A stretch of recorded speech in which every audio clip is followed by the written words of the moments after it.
მეორადი საბურავები იაპონიდან Bridgestone's ფირმის უნივერსალი, აი თოვლზეც, ყინვაზეც კარგად დადის ძალიან 80%-ია თვითონ საბურავი.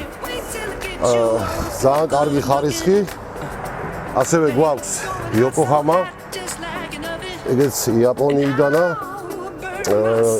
ყინვა თოვლზე ძალიან კარგად დადის ეგეც, ზამთრის პროტექტორითა. ძალიან კარგი ხარისხია. ასევე Michelin-ით აი ნახეთ ყველა სეზონის იაპონური საბურავია ეგეც 80%-ია აი ყველა ძალიან კარგი ხარისხია. ასევე ზაფხულის საბურავიც გვაქვს. აგეც იაპონურია, Bridgestone-ი. აი ნახეთ თვითონ თქვენაც დავწუნებით 80%-ია ეს საბურავის და ძალიან კარგია ზაფხულისა. ასე რომ მოგზავნით და ყველა მიყიდეთ ჩვენას საბურავები გარანტიით და ხარისხით უნდა ისიამოვნოთ.